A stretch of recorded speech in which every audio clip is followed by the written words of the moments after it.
Welcome back. You're still watching Daybreak here on 6th day of March 2023.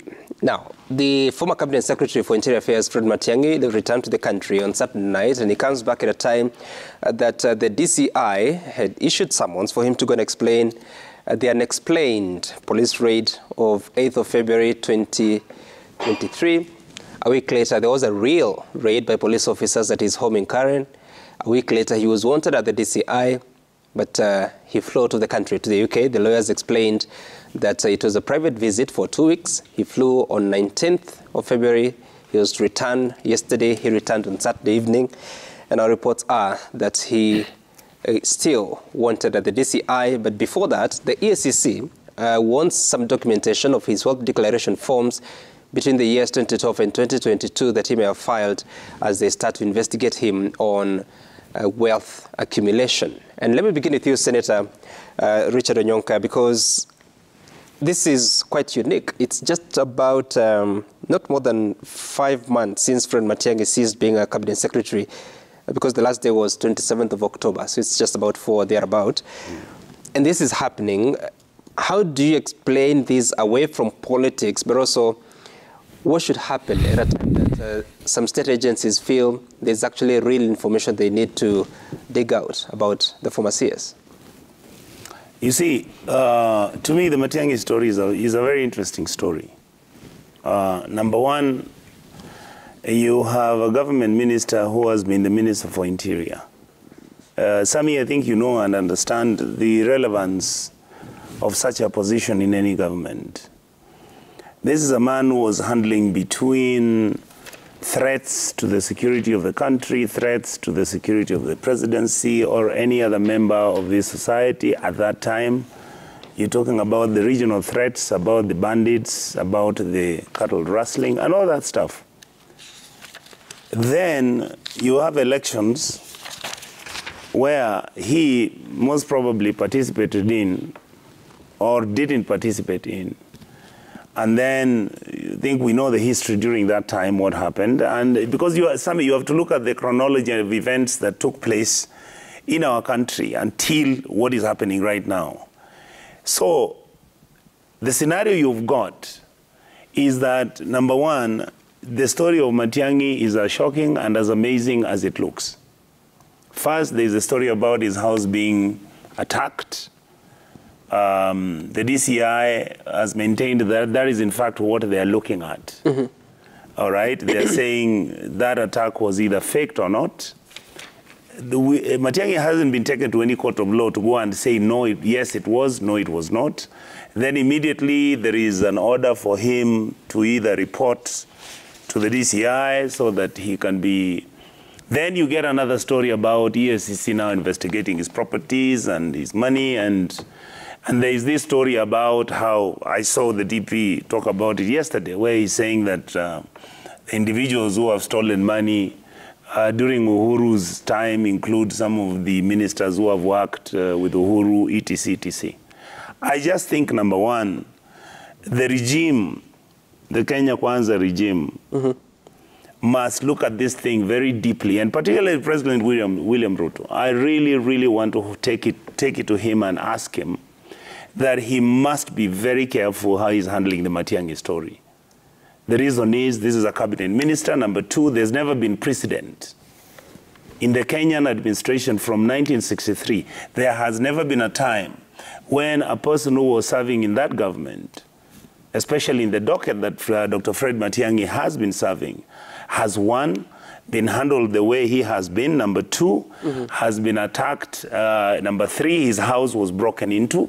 Number four, nobody knows whether there were court orders which had been issued for Fred Matiangi to be arrested. Number five, the Inspector General of Police had said he had scaled down Matiangi's security. Matiangi says all his security was taken, and I seem to believe him. Why, Sami? Because I think these guys took all of Matiangi's security. That's why he was able to travel out of the country, and they don't even know. All right? Matiangi has gone out. It has been said he has run away. It has been said he's run into exile. He's being chased away because he's a thief and everything. And kaboom, the guy shows up yesterday, and he's around, and he's saying, What are you guys talking about? Is it possible for him to leave the country without the knowledge of security agencies? I don't believe so. But if it happened, then we have no security. If the President of the Republic of Kenya does not have National Intelligence Security Services, right, which are advising him and telling him who are the people of importance, who are either coming into the country or leaving the country, then I think we have a problem. Okay. Honorable Cheng, how are you reading these? And as an advocate, and of course you've seen the several explanations that have come from Dunstan Omari and company, what is the right thing to do if indeed you suspect that a former state official may have been involved in some dealings that may have led to an explained accumulation of wealth? Is there a better way of doing it without attracting unnecessary attention that may now appear to be a political witch hunting? No, thank you so much. It has to be said, first of all, that the Honorable Dr. Matiangi served very well as minister in all the dockets he served in, be it ICT, be it education, be it interior. I think he served with utmost diligence, and we owe him for his services as a Kenyan. And that should never be taken away from him. The fact that he served well, the country so well. However, we have a law. I mean, we have a country that is run under a law, the Kenyan Constitution, that says what can be done, what cannot be done, how we organize our lives. I have a problem personally with the way we've handled the Matiangi matter, generally, starting from where we're sitting today, because this is where the breaking news came from, Sam. You know that the breaking news about Matiangi's home came from the Citizen TV. I was sitting in my sitting room, and from nowhere, a raid at Matiangi's home. That has caused problems because no one knows whether there was a raid or not. Now, in the last 2 weeks, I've been in meetings where we've implored upon the security agencies, be it the EACC, be it the ODPP, be it DCI, everybody concerned with law enforcement, we've asked them, work according to the law. There's no reason you should be arresting in cameras. There's no reason if you're going to arrest David Ochieng or Honorable Onyonka here, yes, you must come with cameras. You know, we've asked the agencies do their job without politics. And so the point I want to make here is this, Sam, that if at all there is a time when the Honorable Matiangi ran afoul of the law, he has to answer for those. And that should not, we should not use emotions or any rationale. If there's anywhere in his service where, because when you're in public service, we are supposed to work in good faith. The results we're supposed to give us done in good faith. And so unless it can be shown somewhere that the Honorable Matiangi at some point in time acted in bad faith or abused his authority as minister, then he has to answer for those. But what you must avoid at all costs, because you have a country to run, is witch hunt. Let me ask you this. Because the EACC has detailed what they're seeking from the Chief of Staff, Felix Koskei, the head of the public service, yeah, and this is just about 5 or 6 months, it will be 6 months on Monday, since President Ruto became. Yes. Is this information that EACC didn't have before, while Matiangi was in office? Can I? It really must have had that information. And this must be said. We do it every year. No. I think the question is asking is beyond. The question is asking is beyond. The question is asking is beyond the declaration forms. First, let's take a hypothesis that the issue is the Ruaraka land. Let's take a hypothesis that that's the issue. You know how this country is run. You can be sure, for example, that if there was an issue about Ruaraka land at that time, there were reasons why Matiangi was not called to answer. Either because he was too powerful, either because the president sitting that time would not allow that to happen, or either because our agencies, which is a very, very important issue in my opinion, terrible in this country, that one day the ODPP says we must charge so and so. Tomorrow they say no, we had no evidence. We saw that in the last dying days of the regime, 8-9 months to elections. We saw people being arrested every now and then in cameras. Then after elections like this, they're being told now we have no evidence. It tells you how our independent institutions work. The ODPP, the EACC, they are not being independent. And that's why we have to say this clearly, that if there are any issues that the minister has to answer to, he should spare us the drama. Let him appear like any other Kenyan who is summoned. Appear the DCI, appear the EACC, answer questions If the DCI or ODPP has issues, summon Matiangi silently. Let him answer the questions. Spare us this drama of going around things, because I can tell even the country ministers will have their issues.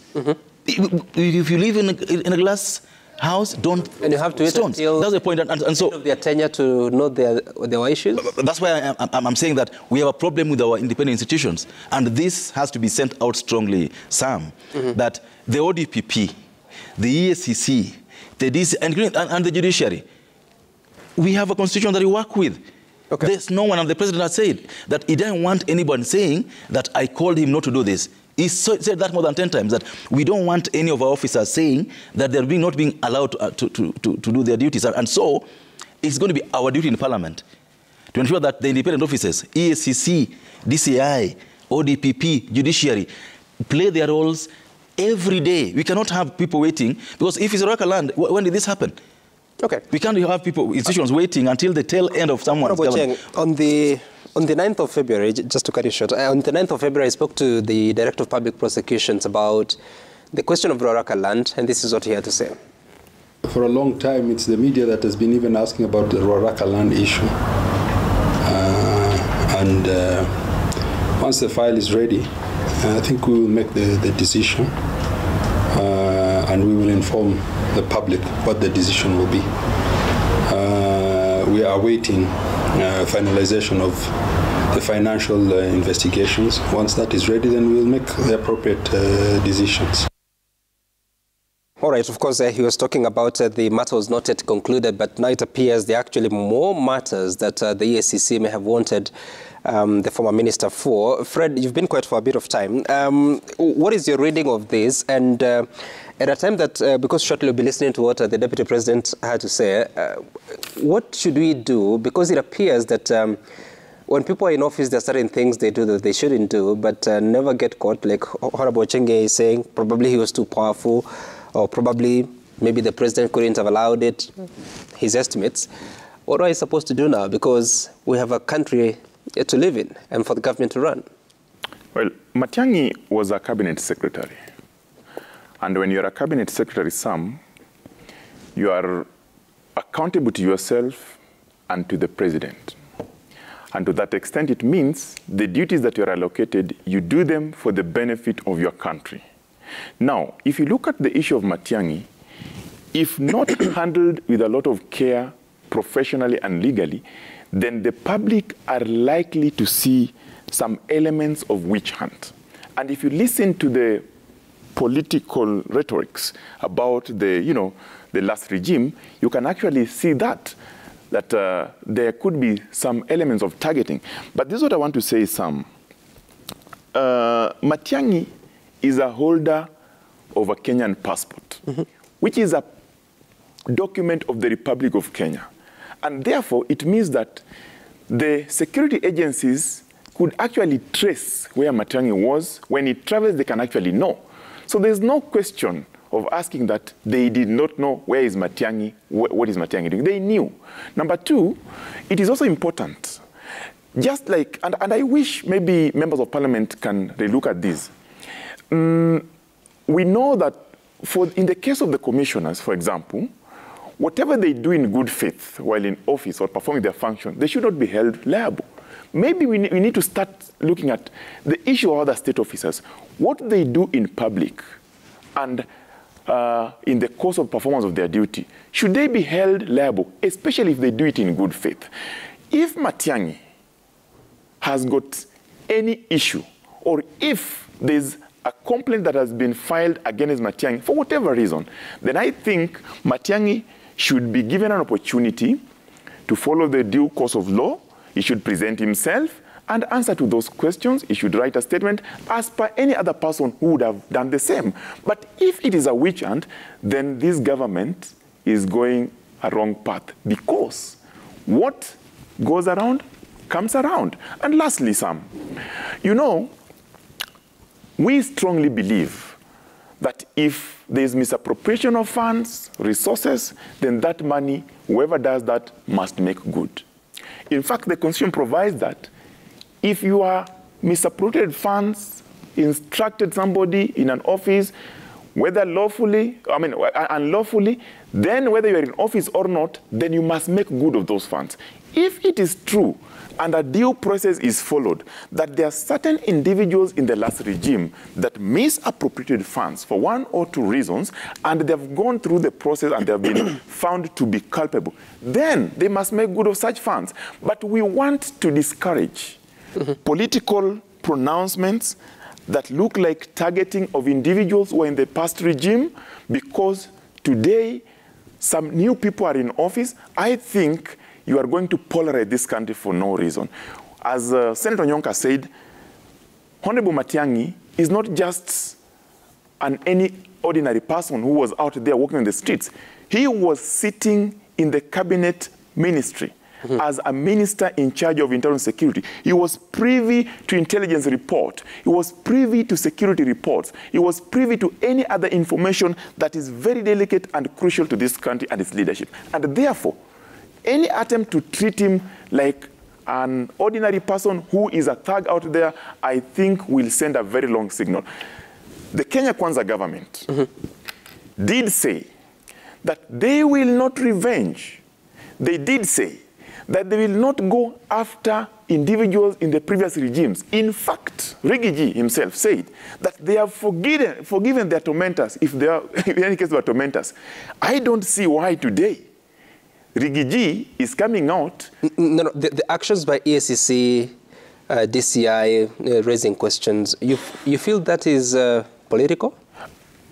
Well, I wouldn't want to go that route, because this is a matter that the investigative authority are saying it is under active investigation, and therefore I don't want to put myself in the shoes of an investigator. I'm not one. You're raising questions about them keeping their promise that they won't interfere. I am more concerned. If there's any issue that the EACC and DCI have against Matiangi, then they are free to summon him. And I'm sure from the sources, it shows that he has agreed to appear and record statements. But for the politicians, some, they should desist. If at all the investigative authorities are handling this matter, I want to ask the politicians, including the president and the deputy president, to desist from interfering in the investigation of EACC and DCI. And lastly, Sam, Matiangi has come back.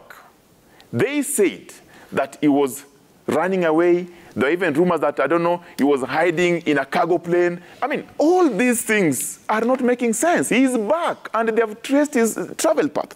Let them now allow the DCI, who have written a letter, the EACC who have written a letter, to investigate this matter. And I said, not only Matiangi, if indeed there is any other former state officer out there that they have something against and they have tangible evidence to prosecute that person, let them follow the due process. In Azimio, we say, we believe in the rule of law, and that rule of law must be applied equally. Okay, I hear you. Geoffrey Ndeto, let me run a clip here so that you listen to what the Deputy President has to say. Days before the elections, they stole 6 billion and pretended to sell some shares from Telkom. When there was a case before Supreme Court, they stole another 10 billion, purportedly to pay some contractors. Money was being brought in cartons at Wilson Airport and flown with choppers to people's homes. And these are the people now, unasikia wanaambiwa kuja andika statement kidogo, anaingia ndege anatoroka. Really, you are in that event. It is your event of your constituency, and yes, you wouldn't have told what the Deputy President was speaking about up until the last line, where he says that they're being told kuja andika statement wanatoroka. You can extend that to say that he was referring to the Cabinet Secretary, who at that time was being rumored, the former Cabinet Secretary was being rumored to have run away from the country. But if he has all that information, of what use is it to the public? Should it be a matter that is being probed and people being held accountable if indeed that theft happened? Okay, Sam, I think this issue of Matiangi, there are two issues. One, I see it, there's a more serious issue of the purported raid by police that never was. And I think it is very, very important that the country understands really what happened. The former cabinet secretary has nothing to fear because some of the good thing, the constitution that we passed, the Bill of Rights is very, very elaborate, and the cabinet secretary has nothing to fear when he is summoned by DCI to shed light on this and that. But then there is the other more routine matter, the summons by EACC. For me, I see that as routine, because today EACC can summon any one of us to shed light on any matter. Once they come across any information, whether you are a former powerful minister, they have a right to question. And the more powerful you are, the more they should actually check, because you may have privileged information, you may have things that will be of importance to the EACC. So Matiangi needs not to fear. It is good he is back to the country. He should go to DCI. He should say what he knows. There will be due process. Our institutions are independent. He will be taken through the ropes like anyone else. And the sad thing is how, some we always want to see these things from a political lens. We want to say, oh, our man is not being persecuted. Oh, he was a good man. He should not be, he should not be, this should not happen. Let me finish, I said. Let me finish. You hear the angle is coming from. Because, he has not been arrested. He has not been charged. People have been simply asked for information. I think that's the least that you can do for your country. And especially as a former cabinet secretary, it is important that you say what you know. It is for the benefit of the entire country. So what the Deputy President Sam was trying to say, and I heard him again saying yesterday, and the Deputy President is in a more privileged position than myself as far as information and intelligence is concerned.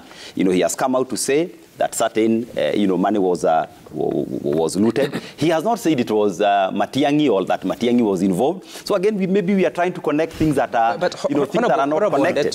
Regardless of, just on Senator, regardless of who it is that he's speaking about, and you're saying that you don't want politics to be used to prosecute or persecute people. Yes. But when he speaks like that, and the investigators are listening, are they supposed to go and investigate and return a different finding? Don't you think this already is interfering with the rules of justice? The Deputy President said that he is going to name, which is very, very important. In this country, one of the things we keep saying is, why can't we name and shame, the people who are behind certain things? Because corruption is real in this country. Looting of public funds is real. We cannot pretend that it is something that does not happen. So when you have a courageous man who is ready to say that it was Sora and Sora have information that could help, that information is very, very important. That's the center of my question. Yes. Because if he names, there's nothing you can do about it. He's not a court of law. There has to be someone to find these people guilty or not. Today the media... What does that do? Today the media has unearthed and named. You have seen it happening, many times, where the media says they believe this and this happened, and they actually go ahead and put it out there.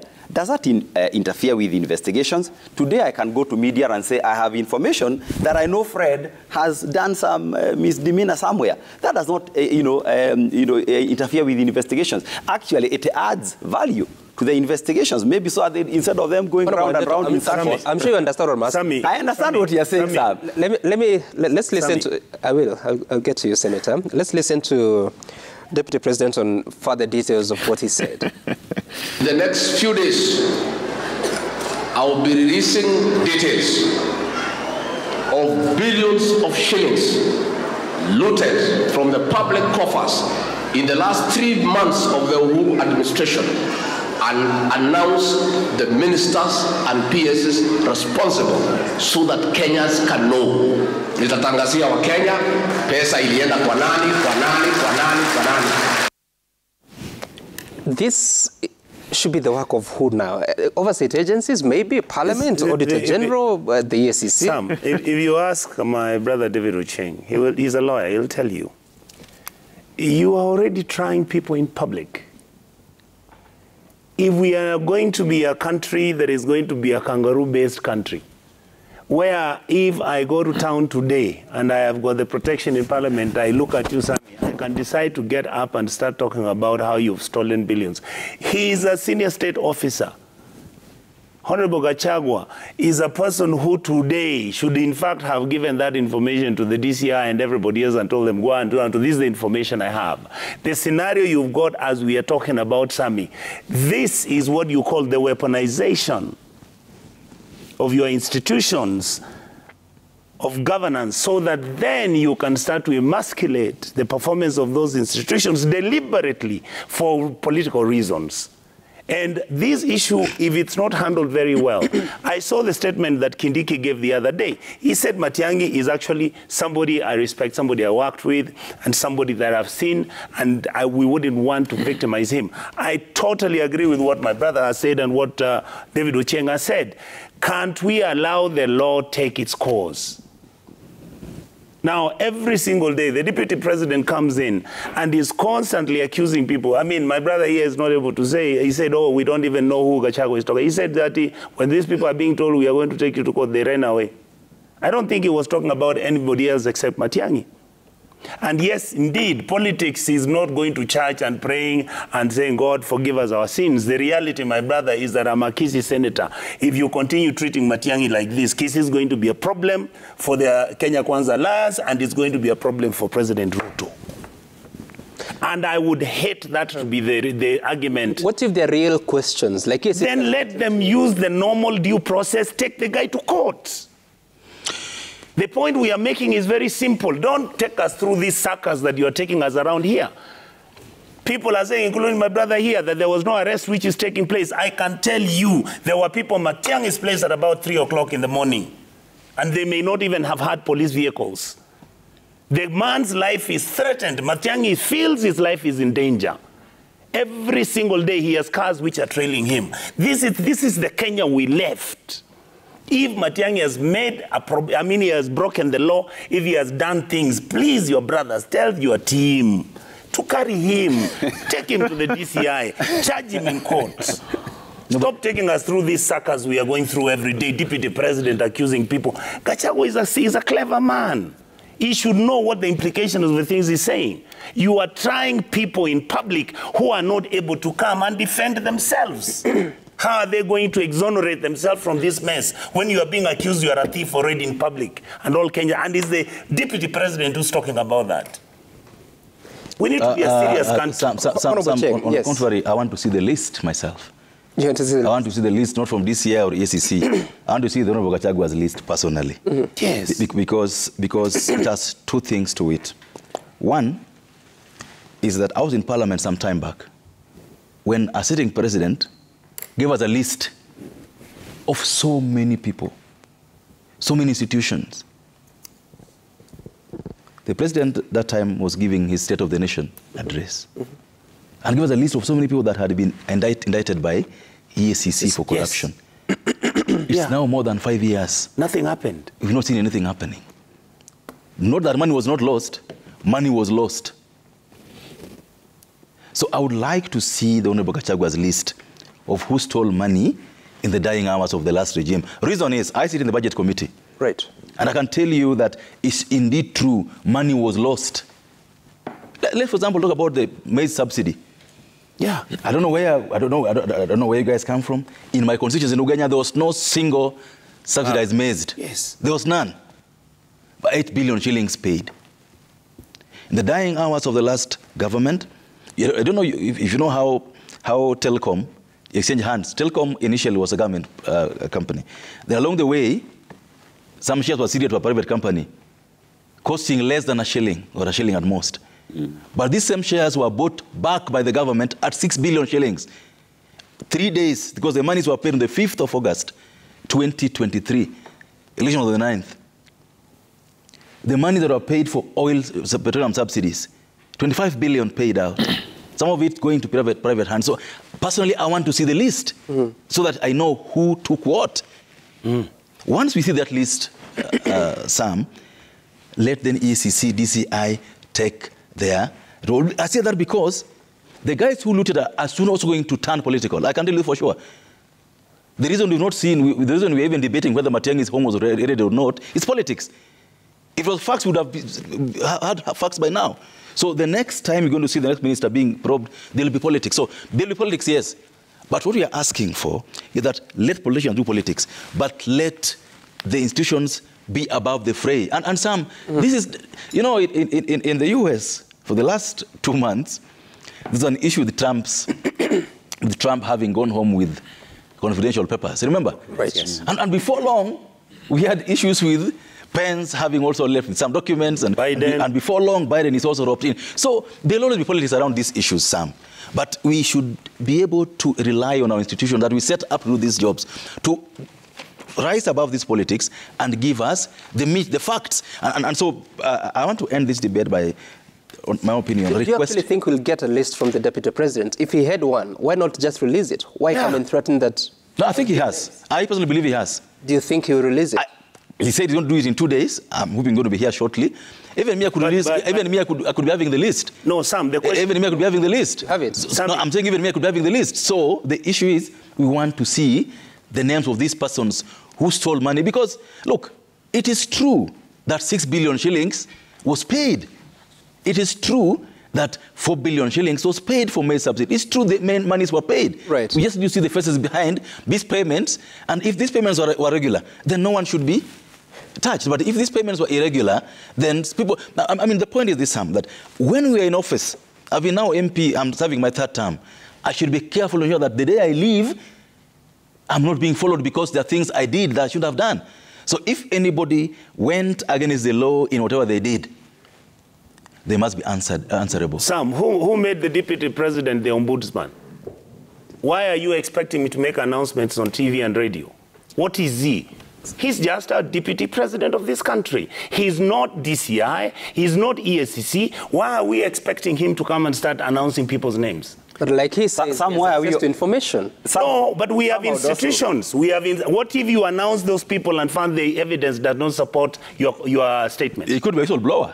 I mean, Sam, you cannot take away the Deputy President's right. Go ahead, Honorable. No. You know, he has a right. Violate my rights, if you violate my rights here before I'm taken to court and before I'm charged, how do I come back to clean my... Go to court again on libel or on defamation. Okay. As the Deputy President of the Republic of Kenya, it is very, very important for him to be at the forefront of telling Kenyans the state of affairs of the country. Were it not for him, we would not have known all these things that now... But Honorable Andeto, well, I agree with you that freedom of expression applies to everyone.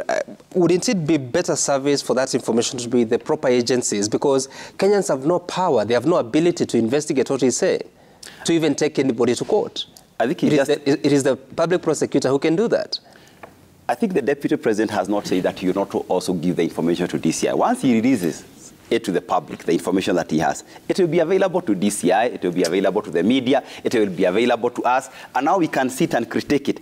But denying him that right is what I feel is actually... I don't think anybody is denying I'm not denying. We're talking about or criticizing that you would like to give the list. Would it be better for him to give the list under the table to DCI and Kenyans will never know? What I'm saying, let him leave the agencies which are allowed to bring you to court or to say we are charging Mheshimiwa for this and this and this and this. So if he knows something, he should keep quiet? Then he calls it DCI, no. He has not said he will not give it to them. What I'm saying is... I think the challenge we are having here is what I'm saying. You see, like now... It is not. If you look at the way Richard is looking at this matter... You're cross-talking, we can't hear you. Yeah. If you look at the way if you look at the way Richard is now dealing with this matter, he has started wearing the same lenses I talked about.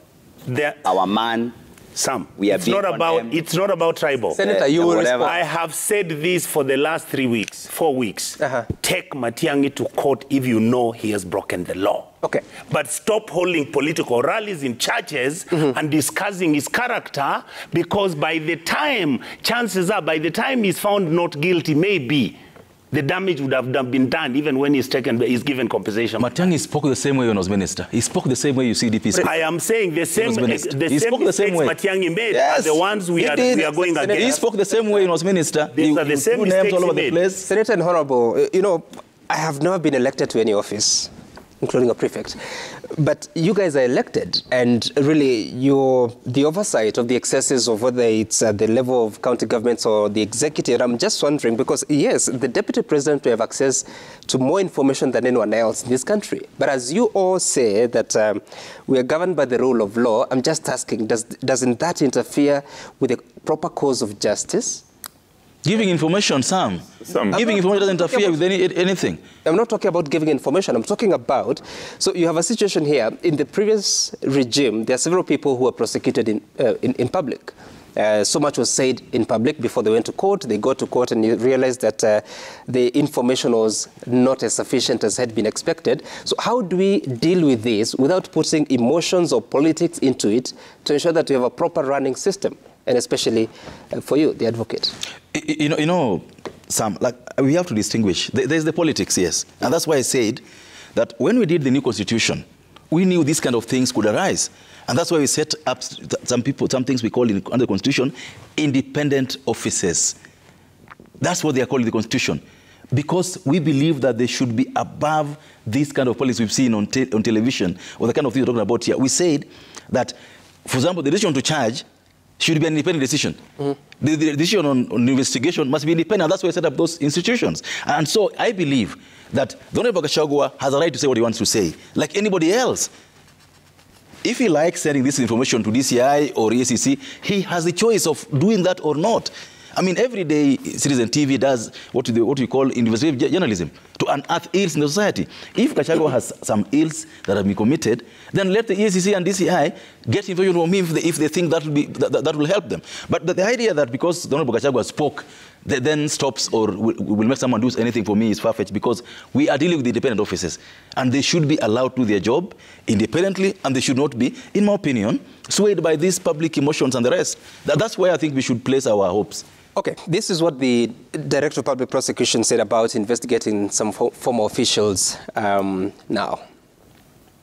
In relation to other investigations, I think that question will have to be posed to the investigating authorities.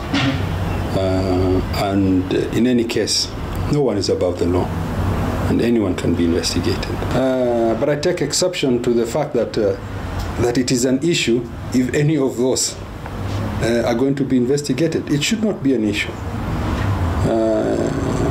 No one is above the law, and anyone can be investigated. So, Fred, what's your parishah from all this? I have listened to what Honorable Ochieng and Auditor are saying. You know, the Deputy President Rigathi has told us that he's a truthful man, he's an honest man. And he keeps saying that. He was in church while making these statements. And you see, one of the ways of weaponizing security agencies is by making utterances as a senior state officer and then expecting that those investigations actually follow the path that you'd want them to. Because Wandeto just said he is sitting at a privileged position. So that is likely to happen. Number two, we all agree here that the principles of public finance require that the public money or resources must be used in a prudent manner. So if today the Auditor General reports that, you know, some 34.5 billion were misappropriated from the fuel subsidy, and you know it is the Auditor General report, the audit report, that shall reveal whether public money was used lawfully, then we believe that the report from the Auditor General is genuine. And therefore, when that report is taken to Parliament, we expect Parliament to take action. But even as this matter is being investigated, we want to ask the politicians. And Rigiji is a politician. Look at the choice of venue to make this statement. He went to church and said that there are certain individuals that were ferrying money using chopper at the police air wing. And money was being distributed in homes using chopper. Those are serious allegations. And these allegations must be put to test. By who? By the investigating authorities. Number two, Wandeto has said that, you know, Rigiji has a right to express himself. We agree. But that right of Rigiji expressing himself, whether in church or in a political rally, must not extend to what he's doing. What he's extending to under that circumstance is extending to what others in the political divide will call propaganda. Because if indeed it is found out that that was not true, as Senator Nyokan said, then he must have damaged and soiled the name of Honorable Matiangi. Even Honorable Cheng says he has another opportunity to go to court for libel, but you see, in the court of public opinion, your name is already soiled. Matiangi is a distinguished member of the society. He has served this country at his best. He has provided his best. He has done his best as a senior member and as a cabinet secretary. If the courts, for one or two reasons, in case that matter reaches there, found him not culpable, then how will we remedy what has happened to him? And that's why we are saying that for this to be done professionally and in a manner that is lawful, then let's allow the EACC who has written a letter, the DCI who has written a letter, to conduct their matter within the law. And let's exonerate the politicians from talking about this, including ourselves, because we have sides as politicians. Okay. We are likely to lean towards another side depending on our political affiliation. I want to ask us and the politicians out there, let us desist ourselves from this matter and allow Matiangi and the investigative team to do that, and investigations will come out. And for Rigiji, we have seen threats to produce lists. Sometimes back, our good friend Honorable Duale said he will produce a list. It never came. Some politicians have said we'll produce a list. It never came. If indeed this is true, and I said for us in Azimio, we strongly believe in the rule of law. We would want to see that list. Yes. We would want to see who are these people. Let's see the list. Appropriated public funds. Yes. We would want to know what action is the law going to take against them. But if it is hot hair, then again, we shall say that is witch hunt. Let's see the list. Okay.